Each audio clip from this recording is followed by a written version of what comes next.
அப்ப விநாயகர் திருப்ப ஒரு விஷயத்தை சொல்றார். விநாயகர் வயலூருக்கு அருணகிரிநாதர் கூப்பிட்டார். 12 வருஷம் அருணகிரிநாதர் திருவண்ணாமலையில தவம் செய்த பிறகு தவம் முடித்த அடுத்த கையோடு அசரீரி கேட்டது, வயலூருக்கு வான்னு கூப்பிட்டார். என்ன கூப்பிட்டார்? வயலூருக்கு. குமார வயலூர்னு அந்த திருத்தலத்திற்கு பெயர். அங்கதான் அருகுருநாதர் வாரியார் சுவாமிகள் அற்புதமான திருப்பணி எல்லாம் பண்ணி வச்சிருக்கிறார்.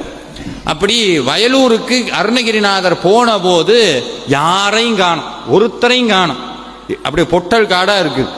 அருணகிரிநாதர் ஒரு நிமிஷம் பயந்து போனார். கத்தரார், அசரீரி பொய்யோ, என்னை நீதான வர சொன்ன, இங்க ஒருத்தரையுமே காணமே, அசரீரி பொய்யோன்னு அருணகிரிநாதர் கேட்ட அடுத்த நிமிடம் ஒரே ஒரு சத்தம் அங்கிருந்து வந்தது, அசரீரி மெய்யே, உன்னை வர சொன்னது உண்மைதான். பதில் பேசினது முருகன் இல்ல, விநாயகர். அதனாலதான் இன்னைக்கும் வயலூர்ல இருக்கிற விநாயகருக்கு பேரு பொய்யாமொழி. எடுத்து படிச்சு பாருங்க, எவ்வளவு கொடுமைகளை அனுபவித்த போதும் ஒருத்தர் கூடி இறைவனை நொந்து பேசினதே கிடையாது, ஒருத்தர் கூடி. அப்புறம் இந்த சுண்ணாம்பு கால்வாயில் அடைச்சு வச்சிருக்கிறாங்க. தென்றல் வீசுது மாதிரி இருக்குதான், குழு குழு குழு குழுன்னு. எப்படி இருந்தது?